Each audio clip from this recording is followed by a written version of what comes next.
बिहार के चुनाव में ऐसा लग रहा है कि रोज़गार एक बड़ा मुद्दा है और इस मुद्दे को लगातार दबाने का बहुत प्रयास किया गया। अब आप एक देश की आर्थिक स्थिति को आप ठीक से देखें तो वो स्थिति क्या है, वो स्थिति आप मार्च के बाद की स्थिति से ना जोड़कर देखें कि तालाबंदी हो गई है, उसका कुछ किया नहीं जा सकता था, अर्थव्यवस्था नीचे चली गई है और ऐसे में एक तरह से नौकरी की बात बेमानी है। लेकिन 2017-18 के साल में ही 1 करोड़ रोजगार कम हो गए थे और लगातार रोजगार में गिरावट आती जा रही थी, जिसका जिक्र आपको 2 सोर्स से मिल रहा था। एक centre for monitoring Indian economy से और दूसरा नेशनल सैंपल सर्वे से।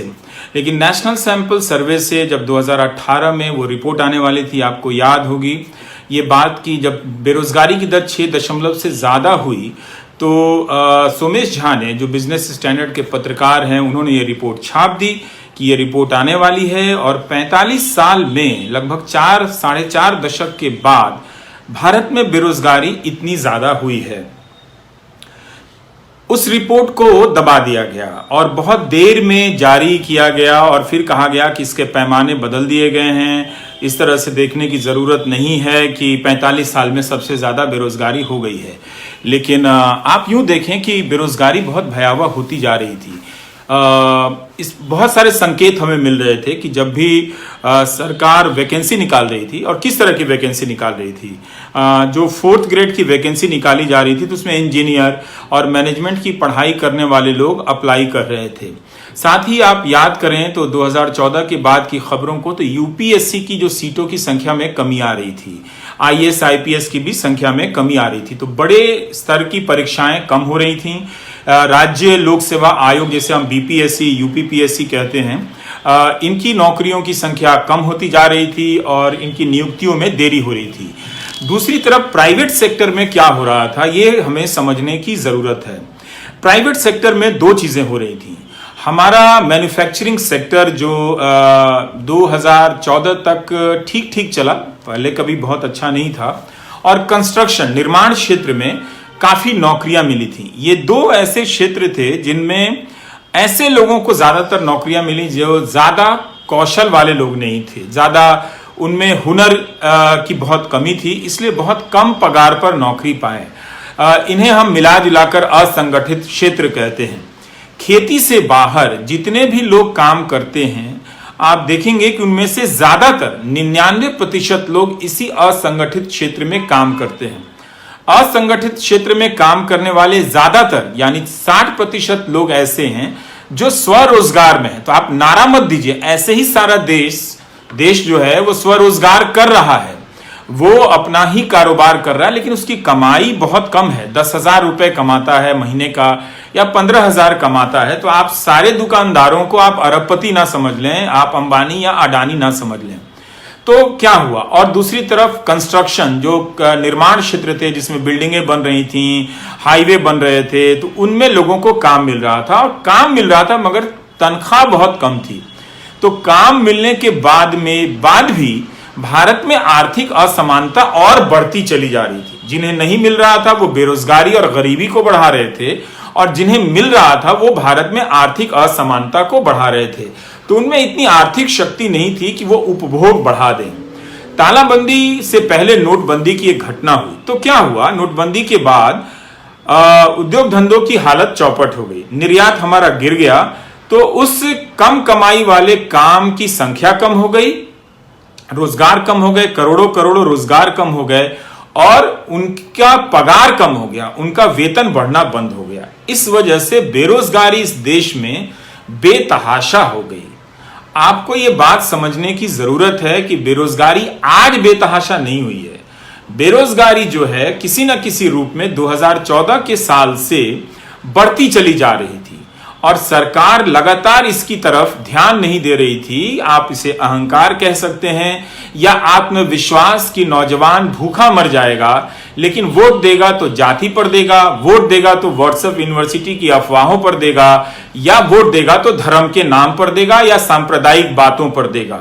आप देखेंगे कि जब भी चुनाव आता है उसके आसपास ऐसे मुद्दों को बड़ा किया जाता है, क्योंकि ऐसे मुद्दे लगातार दुनिया के किसी न किसी हिस्से में घटित होते रहते हैं और अचानक उस पर फोकस बढ़ जाता है, और जहां नहीं घटित होते हैं उस तरह से क्रिएट कर दिया जाता है कि चुनाव आ रहे हैं तो इसको बढ़ाया जाए, ताकि इन्हें इस भरोसा हो चला है कि भारत का जो नौजवान है वो अपनी जिंदगी कुर्बान कर देगा, अपनी जवानी कुर्बान कर देगा, लेकिन नौकरी की बात पर कभी मतदान नहीं करेगा। वो सांप्रदायिक प्रोजेक्ट के तहत वो नष्ट किया जा चुका है, ये भरोसा था। इसीलिए आप देखेंगे कि 2019 का जो चुनाव में जब ये सवाल उठा तो इसका मजाक उड़ाया गया कि पकौड़ा बेचना भी तो रोजगार है। वाकई लोग पकौड़ा बेच ही रहे थे, क्योंकि उन्हें प्राइवेट सेक्टर में काम नहीं मिल रहा था, मैन्युफैक्चरिंग में निवेश कम हो गया था, एक्सपोर्ट कम हो गया था। जिनकी पहले से कोई प्राइवेट नौकरी थी वो छोड़ दी है, क्योंकि वहां उन्हें जीने लायक सम्मान का पैसा नहीं मिल रहा है। अभी हाल में ये एक किताब आई है, ये किताब है संतोष मेहरोत्रा की, पेंगुइन से आई है, कि भारत में नौकरियों को की संभावना को बेहतर करने का प्लान क्या होना चाहिए। यह किताब क्या कहती है? देखिए, प्रधानमंत्री भी कहते हैं कि हमारे पास डेमोग्राफिक डिविडेंड है, यानी आबादी हमारे पास सबसे सकारात्मक पक्ष है। भारत के ज्यादातर लोग नौजवान हैं, 35 साल से कम है, ये ज्यादा काम कर सकते हैं, ज्यादा कमाएंगे। तो जिस तरह से चीन जो अब एजिंग की तरफ बढ़ा है, जिसमें अब ज्यादा बुजुर्ग संख्या है, उनके यहां जवानों की संख्या कम हो रही है, तो चीन क्या किया, उसके जो नौजवान थे, उसकी जो जवानियां थी, उनको बहुत पैसे के अच्छे काम मिले। इसके लिए चीन ने शिक्षा पर बहुत निवेश किया है। कमाल की उन्होंने यूनिवर्सिटी बनाई है, कमाल की उन्होंने टेक्निकल यूनिवर्सिटी बनाई है, मेडिकल यूनिवर्सिटी बनाई है, और हाई क्वालिटी के एजुकेटेड नौजवानों को तैयार किया। जिनका काम भी थोड़ा ज्यादा था वो बाहर भी नौकरियां करने गए और उनका पगार ज्यादा था, तो अपनी जिंदगी में जवानी के वक्त वो ज्यादा कमाते हुए बुजुर्गियत की तरफ बढ़े, जिससे वो अपना बुढ़ापा थोड़ा आराम से काट सकते थे। भारत में क्या हुआ कि भारत की जो आबादी थी, जिसे प्रधानमंत्री कहते थे कि ये आबादी लाभांश है, डेमोग्राफिक डिविडेंड है, वो कम कमा रही थी। क्यों कम कमा रही थी? कि आपने देश के नौजवानों के लिए जो स्कूल कॉलेज है उसकी क्वालिटी गिरा दी थी।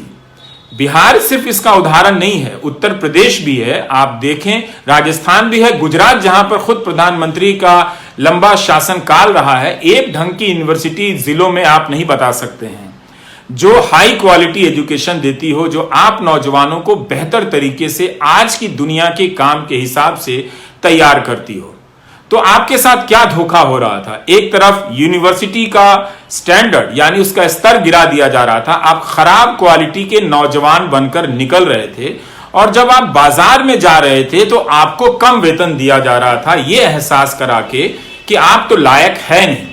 नतीजा दूसरी तरफ से भी देखिए कि आप, जिनमें बहुत सारी संभावना है, अगर आपकी योग्यता को बेहतर बनाया गया होता तो आप काम करने के अनुभवों के साथ ज्यादा बड़ा कारोबार या ज्यादा बड़ी तरक्की हासिल कर सकते थे। उसके बाद भारत की जो नौजवान हैं, ये नौजवान जो इस वक्त आप हमारा कार्यक्रम देख रहे हैं, वो लोग बुढ़ापे की तरफ जाएंगे और उनका बुढ़ापा खराब हो जाएगा, क्योंकि उनकी जवानी तो कुछ हुई नहीं, अच्छी नौकरियां नहीं मिली। आप इस भरी जवानी में 5 साल 7 साल काटे गए, और जब भी चुनाव आता है तो आपके कानों में ये बात भरी जाती है कि नहीं नहीं, धर्म के नाम पर वोट देना है, धर्म के नाम पर यह करना है। आपके भीतर कई तरह के भय पैदा कर दिए जाते हैं, लेकिन कोई ये नहीं कहता कि आप इतने बार से वोट देते आ रहे हैं तो हम आपके लिए कॉलेज इतना अच्छा बनाएंगे कि आपकी क्वालिटी अच्छी हो, जब आप बाजार में जाएं तो आपको अच्छे स्तर का काम मिले। और ये किताब कहती है कि मैन्युफैक्चरिंग में भारत में विदेशी निवेशक इसलिए कम आए कि उन्हें लायक नौजवान कम मिले, और ये लायक नौजवान सिर्फ स्किल इंडिया से नहीं आते हैं। आप सिर्फ पेचकस चलाने के हुनर से या आरी चलाने के हुनर से आप अच्छा बढ़ई नहीं बन सकते। अच्छा बढ़ई वो होता है जो बहुत तरीके से समाज को जानता है। आपके पास अब मौका कम था, आपके पास दुनियादारी को समझने के लिए यूनिवर्सिटी ही एक जरिया थी, क्योंकि अब आप उस तरह से काम करते हुए नहीं बड़े हो रहे थे और यूनिवर्सिटियां बर्बाद कर दी गई।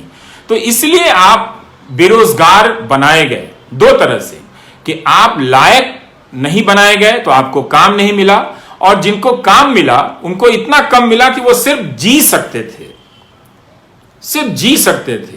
तो इसलिए वो रोजगार में भी गरीब होते, नौकरी पाते हुए भी वो गरीब हो रहे हैं, और जिनको नौकरी नहीं मिली वो तो गरीब हो ही रहे हैं। और ये आबादी 90% है।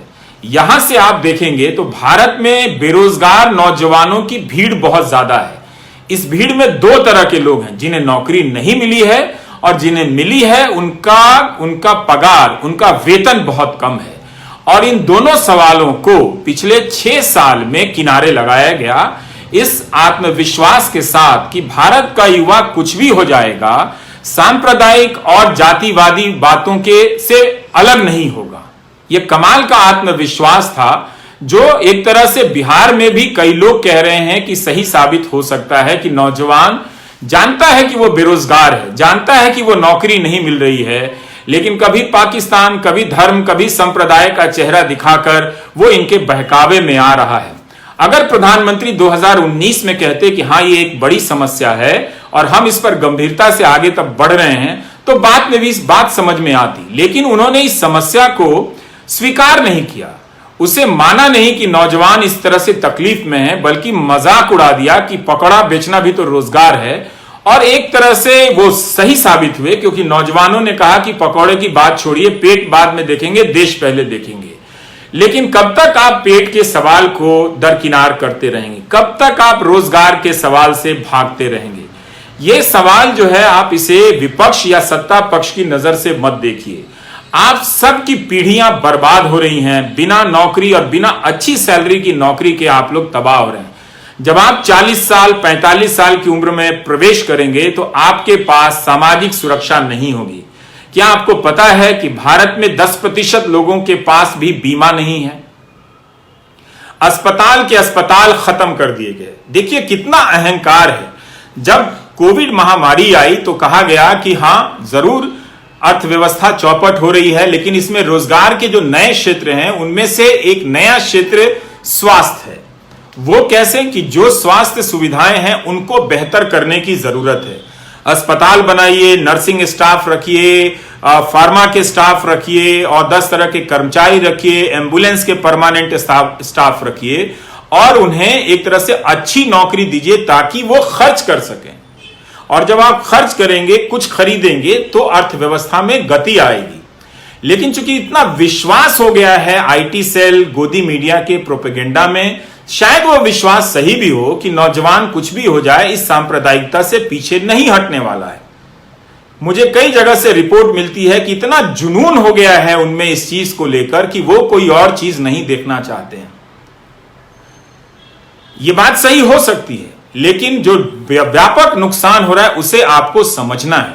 आपको याद होगा कि 2019 में संतोष गंगवार जो श्रम मंत्री थे, उन्होंने कहा काम तो बहुत है मगर योग्य लोग नहीं है। इन बात का मजाक उड़ाया गया, जबकि इसे गंभीरता से पकड़ने की जरूरत थी। योग्य क्यों नहीं है? क्योंकि लंगट सिंह कॉलेज में पढ़ाई नहीं होती है, क्योंकि जयप्रकाश नारायण यूनिवर्सिटी में किसी लायक पढ़ाई नहीं होती है। सिर्फ परीक्षा होकर 6-6 साल में लोग बीए कर रहे थे, अब जाकर उसे 3 या 4 साल में किया गया है। लंगट सिंह कॉलेज में भी लोग 18 महीने 2000 के लेट से 2-2 साल के लेट से बीए कर रहे हैं। तिलका मांझी यूनिवर्सिटी का हाल है। तो नौजवानों को बर्बाद किया गया। इससे पहले ये क्यों बार बार सांप्रदायिक तूफान आपके सामने खड़ा किया जाता है? क्यों नेता मजहबी तेवर में आक्रामक होकर बोल रहे हैं जैसे कोई धर्म पर खतरा आ गया है? वो इसलिए बोल रहे हैं कि उन्हें पता है कि नौजवानों का ध्यान जरा भी इससे हटकर, धार्मिकता से हटकर रोजगार पर जाएगा, फिर सबकी पोल खुल जाएगी, फिर वो इस भीड़ को नहीं संभाल पाएंगे। थोड़े समय के लिए लोगों ने 17 सितंबर को अगर आप देखेंगे तो प्रधानमंत्री का जब जन्मदिन था तो नौजवानों ने खूब थाली बजाई, लाखों नौजवानों ने ट्विटर पर ट्रेंड किया। लेकिन उन्हें विश्वास था कि जब भी चुनाव आएगा इस तरह की चीजें में नौजवान उसमें भटक जाएगा। आप भटकते रहिए। 6 साल गुजर गए हैं और यह बेरोजगारी उसके 1-2 साल पहले से शुरू हुई थी। अब भी अगर इस बात को अगर आप सभी व्यापक संदर्भों में आगे नहीं बढ़ाएंगे, आप बहुत पीछे जाने वाले हैं। ऐसे भी अर्थव्यवस्था जिस तरह से गिरी है, हम पिछले दशक की जो भी कमाई थी वो तो गंवा ही चुके हैं। अब आने वाला जो दशक है वो भी गंवाने जा रहे हैं। तो एक तरह से आप बेरोजगारी में जीते हुए, दो तरह की बेरोजगारी आप समझिए कि आपको नौकरी नहीं मिली है, नौकरी मिली है तो इतनी ही सैलरी मिल रही है कि आप मामूली जीवन स्तर जी सकते हैं। तो बेरोजगारी में जीते हुए आप बुढ़ापे की तरफ प्रवेश करेंगे। और अगर ये किताब संतोष मेहरोत्रा की किताब, अगर अर्थशास्त्री लोग हैं इन्होंने लिखी है, अगर इनकी बात सही है तो 2040 के बाद हम सबका बुढ़ापा बहुत खराब गुजरने वाला है। ये व्हाट्सएप यूनिवर्सिटी, ये बकवास, ये ट्रोल कराना, आईटी सेल, अफवाह फैलाना, ये काम नहीं आएगा। तो आप सबको देखना होगा कि जो हमें, आप जवान होते हैं, आप ग्रेजुएशन करते हैं, बीए करते हैं, 10th पास करते हैं, तो आपको लगता है कि अच्छे कॉलेज में जाएंगे। आपके जिले में कॉलेज नहीं है, सारा नौजवान बिहार का कोचिंग सेंटर में पड़ा हुआ, सारा नौजवान वहां बैठा हुआ है। वो फीस भी दे रहा है वहां बीए का सर्टिफिकेट देने के लिए, और वो फीस कोई कम फीस नहीं है, बहुत ज्यादा फीस है। इस तालाबंदी में तो कई जगहों पर फीस बढ़ा दी गई, लेकिन वो असली पढ़ाई के लिए कोचिंग सेंटर में पढ़ा हुआ है जहां मशीनी पढ़ाई हो रही है। तो हो क्या रहा है कि आपकी नीयत तो अच्छी है, आप बहुत अच्छे नौजवान हैं, आप घंटों पढ़ते हैं, लेकिन आपको पढ़ाया नहीं जा रहा है उस तरह से, तो आप डिग्री लेकर पास हो रहे हैं और आप में वो ज्ञान की बात नहीं आ रही, नॉलेज नहीं आ रही है जिससे आपका दायरा बड़ा हो और आप काबिल हो और आप ज्यादा कमाने लायक बने और ज्यादा लोगों को काम देने लायक बने। यह एक प्रोजेक्ट चला है कि भारत के युवाओं को अब चूंकि वो नहीं दिया जा सकता है तो उन्हें इस तरह से फंसा कर रखो। और वो सही भी है, जिस तरह से आईटी सेल के बहकावे में लोग ट्रोल करने लगते हैं, तो आप समझिए अभी सरकार कहती है कि कमजोर रूप से आर्थिक तबके को आरक्षण दे दिया गया। जब नौकरी नहीं होगी तो आरक्षण मिलेगा कहां? यह बताइए ना कि आपने इतनी नौकरी दी और आपके कमजोर रूप से कमजोर आर्थिक तबके के लोगों को आरक्षण देने से इतने लोगों को नौकरी मिला जो पहले कम। तो आपको अपने प्रचार में जब कुछ झूठ बोलना होता है तो 100 तरह के डेटा आ जाते हैं। जब नौजवानों को सही बात बतानी होती तो आपके पास डेटा नहीं होता है। इसीलिए जो रोजगार का डेटा था वो खत्म कर दिया गया। आज कोई सरकार की तरफ से रोजगार का डेटा नहीं आता है।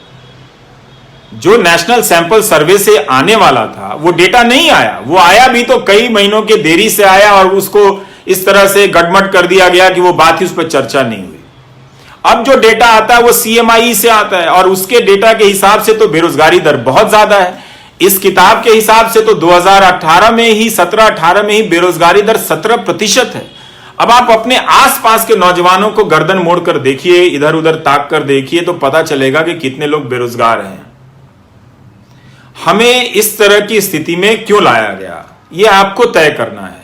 इसलिए नौकरी का सवाल सिर्फ सरकारी नौकरियों का सवाल नहीं है, इसका सवाल आपके एजुकेशन से भी जुड़ता है, आपके स्वास्थ्य से भी जुड़ता है।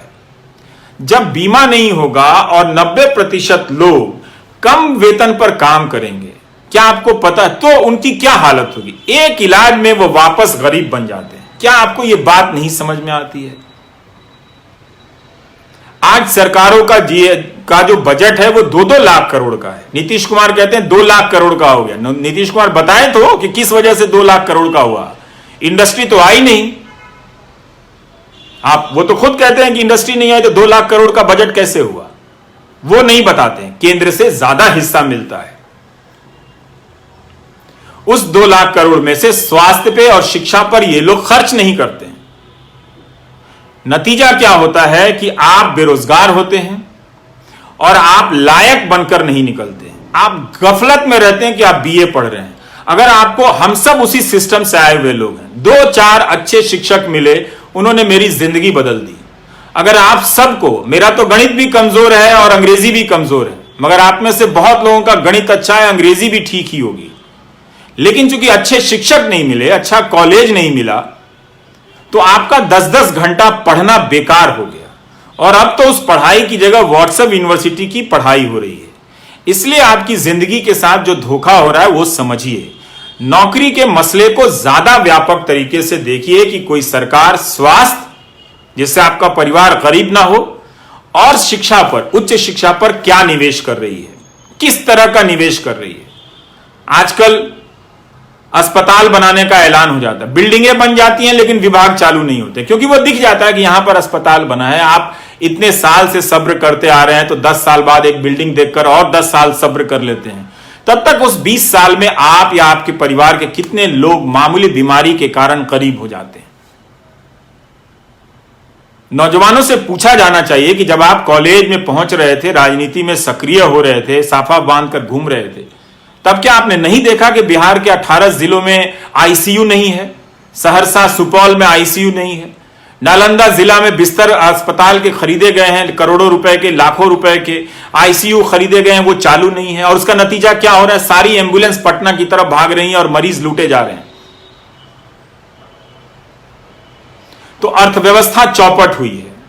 अब इसमें जो भी नौकरी देने लायक सुधार आएगा उसमें 3 से 4 साल लग जाएंगे। जिनकी सैलरियां गई हैं वही वापस आ जाए तो गनीमत है। जो लोग सीबीएसई के स्कूलों से नाम कटाकर सरकारी स्कूलों में डाल रहे हैं क्योंकि फीस नहीं दे पा रहे, क्या इस वक्त में चर्चा इन बातों पर नहीं होनी चाहिए थी? यह इसलिए नहीं हो रही है कि मान लिया गया है कि नौजवान जात के हिसाब से, धर्म के हिसाब से ही जो सोचेगा तो सोचेगा। और यह मसला सिर्फ बिहार तक सीमित नहीं है। इसलिए आपको रोजगार के सवाल को बिहार से भी आगे बड़े स्तर पर देखने की जरूरत है। आप अपनी जिंदगी और जवानी के हिसाब से देखिए, आपकी उम्र बीत रही है, अगर नौकरी मिलने में 4 साल की देरी हो गई तो आप पूरी तरह से बर्बाद हो जाएंगे। आप बेरोजगार रहते हुए बुढ़ापे की तरफ अग्रसर होंगे। असंगठित क्षेत्र में लोग 10,000, ज्यादातर लोग 10,000 की नौकरी कर रहे हैं। आप बताइए कि वो बेंगलोर, दिल्ली, मुंबई में रहकर नौकरी कर रहा है, 10,000 रुपए में क्या होगा? खेती का हाल देख लीजिए, खेती में कितनी गिरावट है। 4% तक हम पहुंचे थे, कई दशक तक 2 या 1.5% तक तरक्की होती थी, वृद्धि दर थी खेती में। अब और गिर गया है, और खेती पर ज्यादा लोग पहुंच गए हैं जहां पर मजदूरी कम है, किसान को अनाज नहीं मिल रहा है। इसलिए यह भयावह समस्या हो गई है। प्राइवेट सेक्टर में नौकरियां नहीं है। आपको समझना होगा, आप खुले दिमाग से सोचिए। आप देखिए कि आपके जिले में स्कूल कॉलेज क्यों बर्बाद किए गए, क्यों आपको कर्ज लेकर दिल्ली तक आना पड़ता है एक सामान्य बीए की पढ़ाई के लिए, जबकि बहुत से योग्य शिक्षक बाहर के देशों से भी पढ़ाई कर यहां बैठे हुए हैं और एडहॉक पढ़ाते हैं, उन्हें पक्की नौकरी नहीं दी जाती है। अगर दी गई होती तो वो नौजवान जो बाहर के सिस्टम को देख समझ कर आए थे, आपकी जिंदगी को बदलने में जान लगा देते। कुछ खराब भी होते मगर ज्यादातर अच्छे भी निकलते। ये एक सिस्टम आपने नहीं बनाया, तो अब आप वहां से खराब छात्र के रूप में निकलेंगे तो आपको एक मामूली तैयारी में 3 से 4 साल लग जाता है और उसका रिजल्ट आने में 4 साल लग जाता है।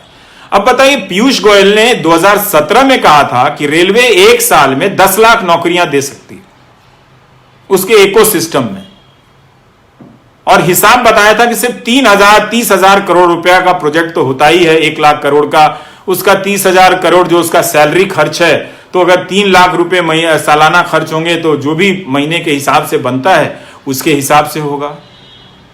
लेकिन नहीं दिया उन्होंने। जो 2018 फरवरी में जो चुनाव के, लोकसभा चुनाव के पहले वैकेंसियां निकाली गई थी, उन्हें क्या जिद है, इतना तो ही नौकरी मिलेगी, तो ही आपकी तरक्की होगी। सिर्फ आईटीआई करेंगे तो आपकी तरक्की नहीं होगी, बहुत कम लोगों की तरक्की होगी। तो वो चाहते नहीं कि जीवन में आप आगे बढ़ें। यह है रोजगार का मुद्दा। प्राइवेट सेक्टर में आप अगर कौशल युक्त स्किल्ड नौजवान बनकर जाएं, नॉलेज से और स्किल्ड से, दोनों से, ये दोनों एक दूसरे के पूरक हैं, तो वो यूनिवर्सिटी बंद कर दिए और स्किल इंडिया किया, वो भी ढंग से स्किल नहीं दिया। आप सबको पता होगा, जिनको दिया गया उनमें से 33% को ही काम मिला। तो प्राइवेट सेक्टर डूब चुका है, उसमें काम नहीं है। सरकारी सेक्टर में ये नौकरी देना नहीं चाहते, ये मजाक उड़ाते हैं, तो कहां जाएंगे? तो इसलिए नौजवानों को आने वाले समय के लिए रोजगार के मुद्दे को ढंग से समझने की जरूरत है, और इसे किसी पार्टी के दायरे तक प्लीज सीमित मत रखिएगा। इस पर आप सबका सख्त इम्तिहान लीजिए, और यह आपकी जवानी का अपमान है कि आप बेरोजगार खड़े हैं और आपको व्हाट्सएप का मीम दिखाकर आपको वोटर बनाया जा रहा है, सांप्रदायिक बातों को दिखाकर आपको वोटर बनाया जा रहा है कि फलाने ने ये कह दिया, फलाने ने ये कह दी। ये कितनी बार आप चले जाएंगे? ये कब समझेंगे आप लोग? कब तक आप ट्विटर पर मैसेज करते रहेंगे कि यूपी की इतनी बहाली का जिक्र कर दीजिए, बिहार की इतनी बहाली का जिक्र कर दीजिए, राजस्थान की इतनी बहाली का जिक्र कर दीजिए? ये हालत हो गई है आपकी कि आप सिर्फ जिक्र के लिए तरस रहे हैं और सैकड़ों मर्तबा जिक्र करने के बाद भी रेलवे की नौकरी पूरी नहीं हुई है। आप जाकर पूछें, बिहार में लाखों लोग रेलवे की परीक्षा देते हैं, करोड़ों लोग ने फॉर्म भरा था। आप सोचिए कितनी बड़ी परीक्षा थी। जिस परीक्षा से करोड़ों लोग जुड़े हों, वो परीक्षा आज तक पूरी नहीं हुई। इसका मतलब यह है कि नौजवानों को अब यही समझा जा रहा है कि चुनाव आएगा तो थोड़ा पाकिस्तान दिखा दो, थोड़ा मुसलमान दिखा दो, इसी से वोटिंग होगी। यह आपका अपमान है। आप अपने साथ ऐसा मत होने दीजिए। आप शिक्षा, स्वास्थ्य, अच्छी शिक्षा और स्वास्थ्य और रोजगार के सवाल से पीछे मत हटिए। अगर आप लायक बनकर नहीं निकलेंगे तो प्राइवेट सेक्टर में खराब नौकरी मिलेगी और सरकारी सेक्टर में कंपटीशन देने के नाम पर आपके 4 साल बर्बाद हो जाएंगे। आपको लगेगा कि आप लायक नहीं थे। बिल्कुल गलत बात है। परीक्षा में जिस तरह के सवाल पूछे जाते हैं उसके पैमाने से ज्यादातर आप लोग लायक हैं, लेकिन आपको लायक बनने नहीं दिया गया है। यह बात आपको समझने की जरूरत है। उस सांप्रदायिकता से अब 6 साल हो गए। हर चुनाव के पहले इस तरह से हिंदू मुस्लिम का टॉपिक आता है। अब आप इसी का एनालिसिस कर लीजिए कि इससे आपकी जिंदगी में कोई बदलाव आया? कितनी बार आप सुनेंगे? एक आदमी की कोई करतूत होती है, उसको लेकर पूरा ये बवंडर 10-10 दिन टेलीविजन पर चर्चा होती है। आज किसान परेशान है। आपके जो गांव वाले के जो घर के किसान रिश्तेदार, उनको कोई उपज का दाम नहीं मिल रहा है। आप बड़े होते हैं, 10वीं के बाद कॉलेज जाते हैं तो कॉलेज में एडमिशन की फीस देते हैं, आप कोचिंग में जाते हैं। कोचिंग के बाद जब प्राइवेट सेक्टर के लिए दिल्ली में आते हैं तो यहां मैन्युफैक्चरिंग सेक्टर बैठ गया है और जो कंस्ट्रक्शन का सेक्टर है उसमें जो काम मिलता था, अकुशल लोगों को ज्यादा मिल जाता था, तरह तरह के काम होते थे, उसमें नौजवानों का खपना बंद हो गया है और जो काम मिलता है उसकी सैलरी कम है और सामाजिक सुरक्षा नहीं है, वेतन नहीं है, कॉन्ट्रैक्ट की नौकरी है। यह आपको पता नहीं है कि दिल्ली में अंग्रेजी बोलने वाले पत्रकार ऐसे सुधारों की वाहवाही करते हुए मिल जाते हैं। सरकारी नौकरियां क्यों नहीं होनी चाहिए? क्या इस दौरान जब सरकारों का बजट लाखों करोड़ का बढ़ा है, क्या उनका काम नहीं बढ़ा है? अगर नीतीश कुमार के हिसाब से 24,000 करोड़ का राज्य अगर 2 लाख करोड़ का राज्य का बजट का हो गया है तो क्या उसमें सरकार का काम नहीं बढ़ा है? अगर सरकार का काम बढ़ा है तो सरकार ने नौकरियां क्यों नहीं दी है? यह सवाल आपके सामने है। और आप एक और पैटर्न देखेंगे कि सरकार नौकरी नहीं देती है, वही काम कॉन्ट्रैक्ट के जरिए देती है। उसमें क्या होता है? सरकार बजट करती है कि हम एक आदमी को 15,000 के हिसाब से इतना पैसा देते हैं। आपको वो कॉन्ट्रैक्टर रखता है काम पर, लेकिन वो आपको 6,000 देता है, 9,000 मान लेता है। तो एक तरह से ऊपर के जो 100 लोग हैं वो ज्यादा कमा रहे हैं और आप कम कमा रहे हैं, आप गरीब हैं। अगर सरकार को काम है तो सरकार अपने सिस्टम में आपको नौकरी दे और वो 15,000 सैलरी दे, तो कम से कम आपको 6,000 की जगह 15,000 तो मिलेगा। हालांकि 15,000 भी कम है, लेकिन आप तो 6,000 में काम करने के लिए मजबूर किए जा रहे हैं। फॉर्मल काम करने वाले इस देश में सिर्फ 10% लोग हैं, सिर्फ 10%। और उसी 10% के लिए प्रधानमंत्री इंस्टीट्यूट ऑफ एक्सेलेंस का आइडिया लेकर आए थे कि जहां लाखों की फीस देकर अमीर के बच्चे अमीर बनने के लायक बने और आप लोग गरीब बच्चे गरीब होते चले जाएं। जो मिडिल क्लास है वो गरीब हो जाए, जो गरीब है वो और गरीब बन जाए।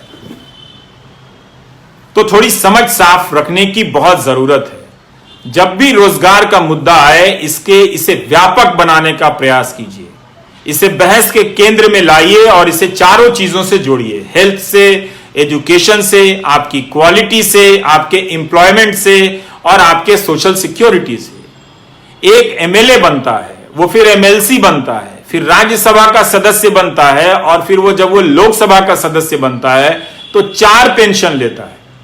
और आपसे कहा जाता है कि हम पेंशन नहीं देंगे क्योंकि अंग्रेजी में 4 एडिटर बैठे हैं, वो आर्टिकल लिखते हैं कि गवर्नमेंट को ये बोझ नहीं उठाना चाहिए। वो पैसा जो सरकार आपके पेंशन में खर्च करती, वो पैसा किसको जाता है?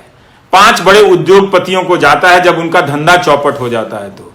तो सरकार जनता का टैक्स लेकर जनता का पालन पोषण ना करे और 4 उद्योगपति का धंधा डूब जाए तो उनको 5 लाख करोड़ दे और 2.5 लाख करोड़ आपके पेंशन पर खर्च ना करे, और कहा जाता है कि आप एनपीएस में निवेश करें। क्या हम और आप एक ही योग्यता रखते हैं? मान लीजिए कि मेरे पास 10,000 है और आपके पास भी 10,000 है, यहां पे 100 लोग हैं, सबके पास 10-10 हजार है।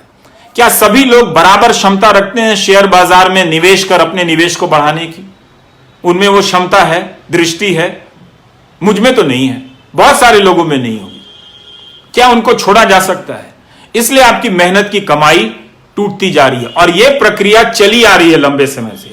इसी का नतीजा यह हुआ है कि हम आज इस मोड़ पर पहुंचे हैं कि हमारी अर्थव्यवस्था ठप हुई है, नौजवान बेरोजगार हो गया है। तो आपकी जो नौकरी है वो व्यापक आर्थिक नीतियों से जुड़ी हुई है। अगर आप इसको नहीं लाएंगे बहस के केंद्र में, इसे मुद्दा नहीं बनाएंगे, इस पर आप अपने आप को नहीं आजमाएंगे, तो मेरे दोस्तों ये बीच बीच में मेरी 40,000 की नौकरी, मेरी 50,000 सदस्यों की नौकरी, इसको लेकर आप लड़ते रह जाओगे, कोई फायदा नहीं होगा। 17 सितंबर को आपने इतना बड़ा आंदोलन किया, कोई फायदा नहीं हुआ। आप मेरी बात को सुनो, मेरे बारे में जो अफवाहें फैला रहे हैं वो फैलाते रहें। आईटी सेल का यही काम है, उनको मालूम है कि मैं बुनियादी सवाल कर रहा हूं और ये वो सवाल है जो 2017 से उठाने के कारण मेरा मजाक उड़ाया जाता है, पर मैं जानता हूं कि यह गलत हो रहा है, इसका शिकार मैं भी हूं। अगर अर्थव्यवस्था नहीं बढ़ेगी तो मेरी भी कमाई नहीं बढ़ेगी। हम जैसे लोग जो ऊपर जा रहे हैं नीचे सड़क के नीचे आ जाएंगे, और आपको तो जीवन में 10 साल या 5 साल के लिए ऊपर जाने का भी मौका नहीं मिलेगा। मुझे तो मिला भी, लेकिन मेरे जैसे बहुत कम लोग हैं, और आप जैसे जो मुझसे ज्यादा काबिल हैं, आप लोगों को एक सिस्टम की नीतियों के तहत बर्बाद किया गया। आप समझिए इस बात को। आपको जिसका भी समर्थक रहना है बनिए, लेकिन रोजगार के सवाल पर जुनून पैदा कीजिए, धर्म के सवाल पर नहीं, जाति के सवाल पर नहीं, वरना आप बेरोजगारी के दौर से गुजरते हुए बुढ़ापे में जाएंगे और तब आपके लिए वो 1,000 रुपए सामाजिक सुरक्षा के लिए होंगे, जिसे प्रधानमंत्री ऐसे बताते हैं जैसे 1 करोड़ रुपए उनकी झोली में डाल दिया हो। अपना पेंशन बता दें विधायकों का या सांसदों का, उसकी तुलना में अब आप और हम रिटायर होंगे तो 5,000 रुपया पेंशन नहीं होगा हमारा। हम कैसे जिएंगे, यह हमारा सवाल है। ऐसा नहीं है कि सरकार के पास पैसा नहीं है। अगर सरकार 10-10 लाख करोड़ रुपए बड़े उद्योगपतियों के बेलआउट पे खर्च कर सकती है, जो संख्या में सिर्फ 10 होते हैं या 100 होते हैं, तो सारे सरकारी कर्मचारियों को सरकार पेंशन दे सकती है। आपने 20 साल का यह दौर बिना पेंशन का देख लिया। कई लोगों ने जो ग्रामीण डाक सेवा में काम करते हैं, उनके किसी एक बच्चा बाहर के देश में नौकरी करता था, उसने लिखा कि यह समस्या बहुत बड़ी है, हमारे पिताजी और उनके दोस्तों का की पेंशन नहीं आ रही है, आप उठाइए। ये 2018 की बात होगी या 19 की बात होगी।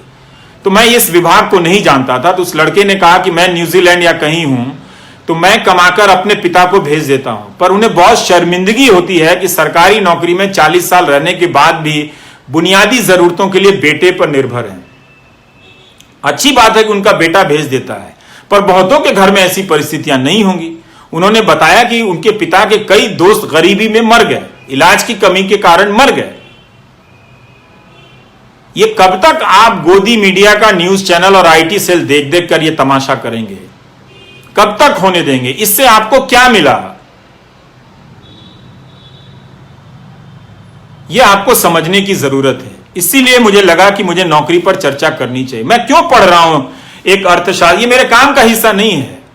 आज भी दो नेताओं ने कुछ बेहूदगी से भरे बयान दिए होंगे, उनको लेकर मैं आधे घंटे में काम कर सकता था, अपना 1 घंटे का प्रोग्राम बिता सकता था। मैं सुबह से उठ के ये क्यों पढ़ा? मुझे कोई जरूरत नहीं है, लेकिन मैं समझना चाहता हूं कि हम सब की जिंदगी इतनी तबाह क्यों है, क्यों चैन नहीं है। आपके अकाउंट में 1 लाख रुपया, लेकिन आप ढंग से चाय नहीं पी सकते। इसकी वजह सिर्फ यही है कि आपके पीछे दिमाग में यह डर है कि कोई बीमारी हो जाए तो इलाज के लिए पैसा नहीं होगा। और इसीलिए क्योंकि सरकारी अस्पताल जानबूझकर डुबा दिए गए। पटना का एम्स आज तक बन रहा है, उसमें भी पूरी तरह से लोग भर्ती नहीं है। दरभंगा में ऑलरेडी वहां पर एक मेडिकल कॉलेज था, उसको बढ़िया किया जा सकता था। वो एम्स किसी और इलाके में बन सकता था, बक्सर में बन सकता था, या आरा में बन सकता था, या और सुदूर इलाके में बन सकता था, जमुई में बन सकता था। बेतिया में मेडिकल कॉलेज है, आप उसकी जाकर हालत देख लीजिए। तो बना देते हैं ये लोग, उसमें ना टीचर जाता है, ना इसमें ना स्टाफ रखे जाते हैं, ना छात्र अच्छी क्वालिटी के मेडिकल नहीं पढ़ते। पता कीजिए उनकी क्या हालत है। इसलिए हम सबको गाली देना, तरह तरह के दाढ़ी बना के, फोटो बना के और तरह तरह से मेरा बना के भेजते रहिए, ठीक है, आप मनोरंजन कीजिए अपना। लेकिन भेजने वाले लोग जो मेरे बारे में बदनाम करने के लिए भेजते हैं, वो ये जानकारी क्यों नहीं भेजते हैं कि कितना अच्छा कॉलेज बना दिया गया है, एजुकेशन की क्वालिटी बढ़ गई है? क्यों नहीं ये जानकारी भेजते हैं कि अब नौजवानों को इतनी नौकरी मिली है? क्या ये वायरल नहीं हो सकता है? क्या ये ट्रेंड नहीं हो सकता है? तो हम सबको ये बात समझने की जरूरत है।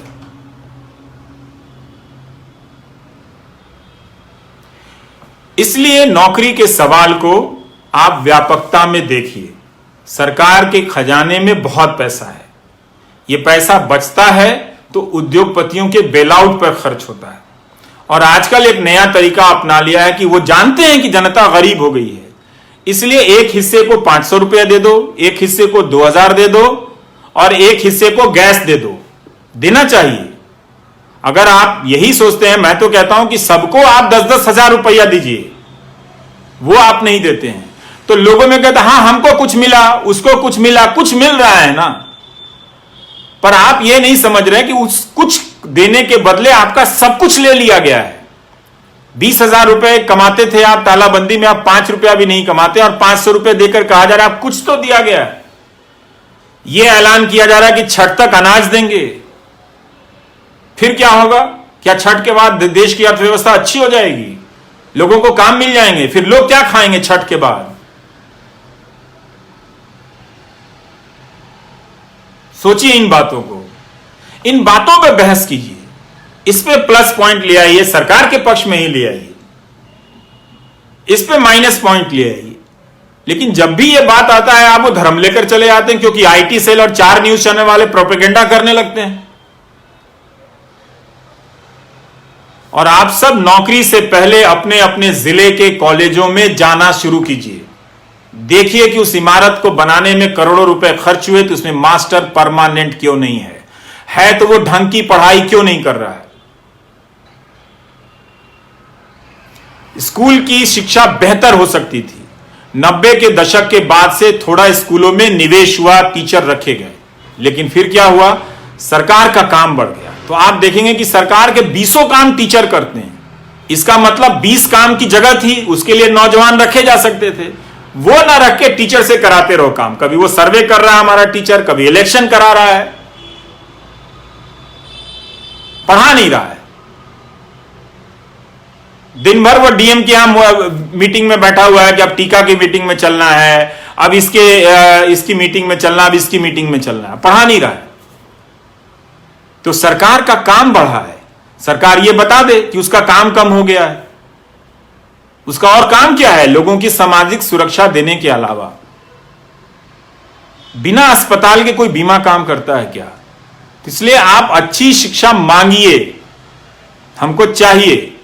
अगर आपकी क्वालिटी अच्छी नहीं होगी, आप 10 साल दिल्ली में आकर कोचिंग में लाखों रुपए फूंक देंगे और आप में से 2-4 लोग निकल जाते हैं जो नैसर्गिक रूप से प्रतिभाशाली होते हैं। इसीलिए देखिएगा मीडिया बड़ा कहानी बनाता है, दर्जी का बेटा आईएएस बन गया, रिक्शा वाले का बेटा आईएएस बन गया। ये अपवाद स्वरूप कहानियां हैं। बहुत अच्छी बात है कि कोई एक प्रतिभाशाली युवक बन गया, लेकिन अब सिस्टम ऐसा है कि ज्यादातर गरीब लोग वहां तक पहुंच ही ना पाए। कितने दर्जी और रिक्शा वाले के बच्चे बनते हैं उसमें? इसका प्रतिशत निकालिए तो वो 10 कहानियां होती हैं। बाकी वो लोग होते हैं जो कोटा जाकर लाखों रुपए कोचिंग में फूंकते हैं, जो पढ़ाई अपने कॉलेज में कर सकते थे। तो उन 10 कहानियों को बनाकर इतना बड़ा किया जाता है ताकि आपको लगे कि हाँ हमारा सिस्टम तो बड़ा अच्छा है, दर्जी का बेटा आईआईटी कर सकता है, आईएएस बन सकता है। लेकिन बाकी उसके अलावा जो बने हैं वो किस तरह से पैसा खर्च करके बने हैं, कौन लोग बने हैं? तो इस समाज को अगर आपको बेहतर करना है, हिंसा मुक्त करना है, सुंदर बनाना है, खुद का जीवन थोड़ा आराम से जीना है, तो इन सब सवालों पर सोचना होगा। बगैर सामाजिक सुरक्षा के कोई जीवन अब पूरा नहीं हो सकता है। आप अच्छी जिंदगी जी ही नहीं सकते हैं। इसलिए आपको एक ऐसे सुरंग की तरफ धकेल दिया गया है जहां से आप वापस नहीं आ सकते हैं। आने की कोशिश करेंगे तो बहुत पसीना बहाना पड़ेगा, लेकिन कम से कम पसीना बहाना तो शुरू कीजिए। तो मैं आप सभी से इतना ही कहना चाहता हूं। आप सबके कमेंट मैं नहीं पढ़ पाया, लेकिन मुझे उम्मीद है कि आप नौकरी के इन प्रश्नों के बारे में ढंग से सोचेंगे और लोगों तक इन बातों को पहुंचाने का प्रयास करेंगे। आप नौजवान लोग हैं, आपको भी लगता है कि कोई फीडबैक है, मेरे से कोई बात छूट गई है, तो आप वो मुझ तक पहुंचाइए। मैं भी जानूंगा, क्योंकि मैं इस विषय पे 2017 से जब मेरा ध्यान गया, उससे पहले मैं नहीं जानता था कि कॉलेज में क्या हो रहा है। जब मैंने यूनिवर्सिटी सीरीज की, मैं जानता था कि एजुकेशन की हालत खराब है, पर इस तरह से मुझे देखने की समझ नहीं थी। समय के साथ आप सीखते हैं, तो अक्सर हमारा फोकस स्कूल की शिक्षा पर हो जाता था। फिर जब ध्यान में आया कि क्या कर रहे हैं डूंगरपुर के स्कूल कॉलेज के बच्चे जिसमें टीचर नहीं है, राजस्थान में है,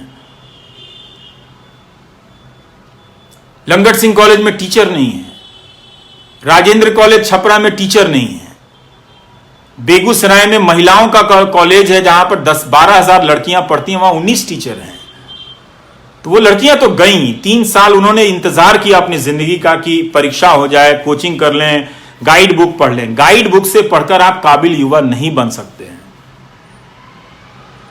हमने देखा है, हमने कई ऐसे जो बाहर की यूनिवर्सिटी में जो लड़के पढ़ते हैं, वो अब मैं उनको जानता हूं, तो मैं देखता हूं कि उनकी पढ़ाई कितनी अच्छी है और अपनी उम्र से कितना ज्यादा वो योग्य हैं।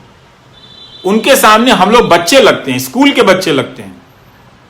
20 साल 22 साल के नौजवान हैं जो येल यूनिवर्सिटी में पढ़ रहे हैं, जो हार्वर्ड में पढ़, उन्हें पढ़ाया गया है इस तरह से। आप में सब कुछ टैलेंट है, बहुत नैसर्गिक रूप से प्रतिभाशाली हैं आप, लेकिन आप कहां जाएंगे? कॉलेज में आपको सामान्य ज्ञान भी नहीं मिला तो आपको नौकरी नहीं मिलेगी। नौकरी कहां मिलती? जब आप लायक नहीं होंगे तो कंस्ट्रक्शन और मैन्युफैक्चरिंग में, और ये 2 सेक्टर तो नोटबंदी के समय के बाद ही बर्बाद हो गए। इसीलिए बेरोजगारों का फौज सरकारी नौकरियों की तरफ गया है, वो तूफान आया है। मुझे कई लोग चिढ़ाते हैं कि बिहार चुनाव में भी बेरोजगारी का मुद्दा हार जाएगा, तो क्या करोगे? मैं बोलता रहूंगा, क्योंकि ये बात जायज बात है।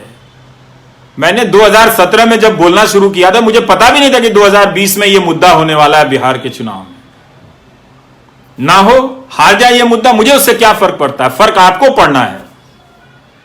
लेकिन यह मुद्दा 2019 में भी हार गया, नौजवानों ने ही हरा दिया। अपने मुद्दे पर नेताओं से कोई बार्गेनिंग नहीं की, करना चाहिए था। हर तबका जिसे वोट देता है उससे बार्गेन करता है, मोल भाव करता है। नौजवानों ने रोजगार के सवाल पे किया ही नहीं। अब मध्य प्रदेश हो, झारखंड हो, बंगाल हो, पंजाब हो, बिहार हो, यूपी हो, राजस्थान हो, पंजाब हो, हर जगह यही हाल है। तो सरकारों का पुनर्गठन करने की आवश्यकता है, उसके पैसे के बजट को ज्यादा दुरुस्त करने की आवश्यकता है। ये रिफॉर्म की आड़ में जो आपकी जिंदगी को असुरक्षित बनाया जा रहा है, उस पर सोचने की आवश्यकता है। ये आप तभी सोच पाएंगे जब आप ये व्हाट्सएप यूनिवर्सिटी की कानाफूसी वाली राजनीति से बाहर आएंगे। अगर आप अपने आप को धर्म, जाति या गोदी मीडिया का जो प्रोपेगेंडा है, बताइए, किसान आंदोलन कर रहे हैं। 17 सितंबर को नौजवानों ने इतना बड़ा आंदोलन किया, दिखाया तक नहीं इन लोगों ने। इनको इतना विश्वास है कि आपकी बुद्धि इतनी भ्रष्ट हो गई है हमेशा के चलते कि आप रोजगार की बात ही नहीं करेंगे। बात करने में क्या दिक्कत है? बात होनी चाहिए, क्यों नहीं? आप देखिए, सुप्रीम कोर्ट कब से फटकार लगा रहा है कि सिपाहियों की संख्या बहाल कीजिए। हर जिले में सिपाही नहीं है, क्यों नहीं सरकारें भर रही हैं, सिपाही की भर्ती कर रही हैं। इसी में देश भर में कम से कम 5 से 6 लाख सिपाही नौजवानों को नौकरी मिल जाएगी, टीचर की नौकरी मिल जाएगी। जब पीयूष गोयल आइडिया दे रहे थे कि 30,000 करोड़ में 10 लाख लोगों को नौकरी दे देंगे, तब सुशील मोदी कहां थे? वैकेंसी निकालकर जो लड़के पास किए गए हैं, पीयूष गोयल नौकरी क्यों नहीं दे रहे हैं? आज बिहार और यूपी का नौजवान रेलवे की ही तो परीक्षा की तैयारी करता था ना, जो अच्छे कॉलेजों से पास नहीं किया, बागपत में पढ़ा है या मोतिहारी में पढ़ा है या मुजफ्फरपुर में पढ़ा है, बेतिया में पढ़ा है, बक्सर में पढ़ा है, बेगूसराय में पढ़ा है, सिवान छपरा में पढ़ा है, उसे लगा कि वो आईएएस नहीं बन सकता है, मैनेजमेंट की पढ़ाई नहीं कर सकता है, इंजीनियर नहीं बन सकता है, उसे मौका नहीं मिला। अच्छा कॉलेज होता तो उसका भी दिमाग खुलता और अच्छे अच्छे इंजीनियरिंग कॉलेज में जाकर आज वो भी दुनिया में कमा रहा होता, लायक बनता वो। तो वो रेलवे की तैयारी करता है, वो स्टाफ सिलेक्शन कमीशन की तैयारी करता है, लेकिन उसका गला बांध दिया गया। और ये मैं जिनकी भी बात कर रहा हूं, ये ज्यादातर मुझे गाली देने वाले हैं। आप दीजिए, मुझे उससे कोई फर्क नहीं पड़ता है, लेकिन ये सवाल मैं सही समय पर सही तरीके से कह रहा हूं, एक दिन आप अफसोस भी नहीं कर पाएंगे। इसलिए आप देखेंगे कि मैं हर 2 महीने के बाद, 1 महीने के बाद इस मुद्दे पर लौट आता हूं कि जब मैं गहराई से देखता हूं तो मुझे कई मुद्दे हवाई लगते हैं। लगता है कि जब तक ये ठीक नहीं होगा, समाज में शांति और चैन नहीं आएगा। तो दोस्तों बस इतना ही। नमस्कार, थैंक यू, आप सब यहां से जुड़े। और अभी तक मैं भोजपुरी में ही लाइव कर रहा था, मैं कर सकता हूं, इसमें कोई बात नहीं है, लेकिन कई लोगों को दिक्कतें हो रही थी, तो भोजपुरी में मैं सार बता देना चाहता हूं कि भैली है बाकी पिछला 10-15 साल में और खासकर पिछला 6 साल में ऐसा नीति बनल बा कि इस कॉलेज जहाँ से लोग के पढ़ाई लायक लड़का बन के निकल सन या लड़की बन के पढ़े के होके, वो लोग लायक ना बन सकल। जिला के स्कूल कॉलेज में पढ़ाइए ना होखेला तो वो लोग कोचिंग में गई, कर्जा लेलक, केहू लायक ना बनल तो वो गई दिल्ली या मुंबई कमाए, आइला 10,000 रुपया के नौकरी में काम करता। अब वो सेक्टर बैठ गई बा, वो में काम नहीं खे, तो कामों मिला था वो गरीब बा, जे नहीं खे मिलत वो गरीब बा। अब पढ़ाई होत नहीं खे, अस्पताल नहीं खे। अब बिहार में सुन देखते बानी कि कई जिला के अस्पताल में आईसीयू तक नहीं खे, तो लोग मर जात हुई, लेके भागल पहुंचनी जिला अस्पताल हुआ नहीं के, हुआ से भागल लोगन पटना जा लोगी ना, पटना से दिल्ली जा घूमते घूमते मर गया, बीच में कितना आदमी से कर्जा ले लेला, तो कर्जा चुकावे में आप गरीब हो गई नहीं। ये चक्र घूमता। आज सरकार के पास पैसा बहुत आई, सरकार के काम बहुत बा, ऐसे देखा नहीं कि सरकार सारा काम मास्टर लोगों से करावता, तो जब साल में रहुआ 15 काम मास्टर लोगों से करावता नहीं,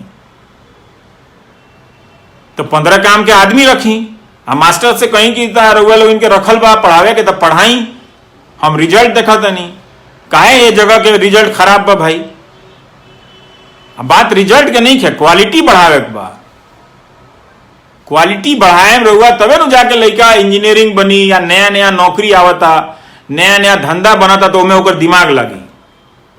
केहू क्वालिटी तो बढ़ावत नहीं है। तो ऐसे समझी हमारी बात के कि ये जो हिंदू मुसलमान चल रहा बा, ऐसे केहू के फायदा होके वाला नहीं है। जवानी बीत जाई।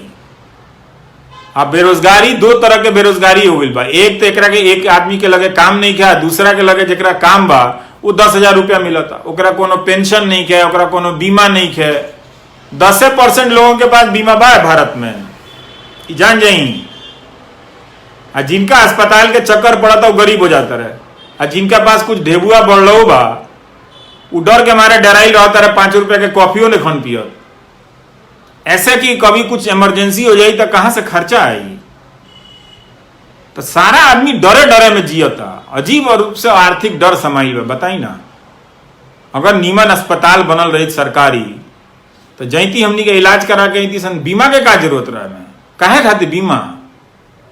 डॉक्टरी पढ़ाई, डॉक्टर के नौकरी दी, ओकर सैलरी दी, हमनी के कमा के जो टैक्स देते हैं सन टैक्स दी।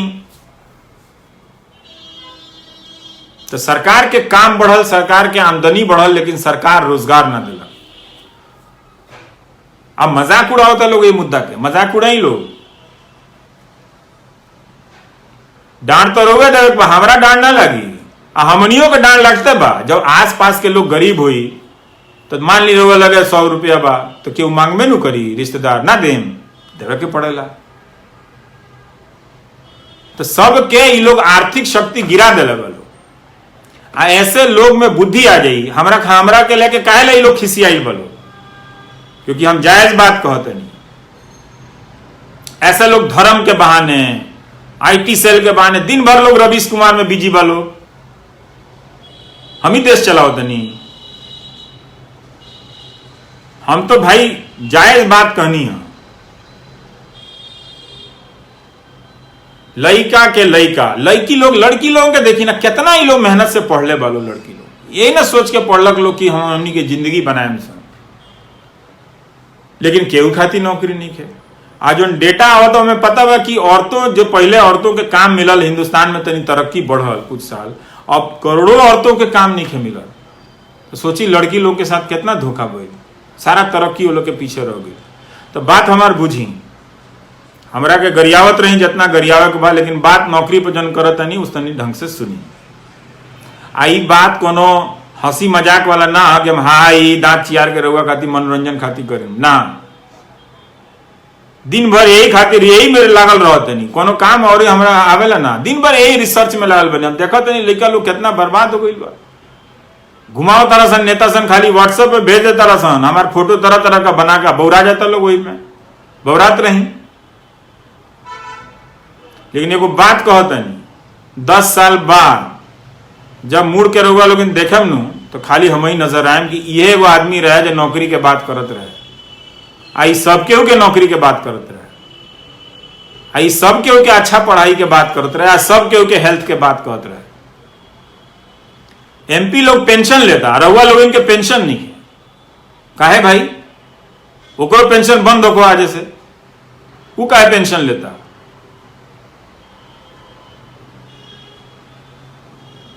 संसद में डेटा आंकड़ा ना देखी, कितना एमपी लोग करोड़पति वालों, 1 करोड़ 2 करोड़, तो आजकल 2 मकान हो जाला तो ओकरो 1 करोड़ होला, वो छोड़ दी। 10 करोड़ 20 करोड़ 25 करोड़ वाला जगह उद्योगपति बाड़ा सन, ओकनियों को पेंशन मिलता। जो अपना कंपनी में लोगों के कर्मचारी के पेंशन ना देवेला, वो एमपी बन के पेंशन लेता।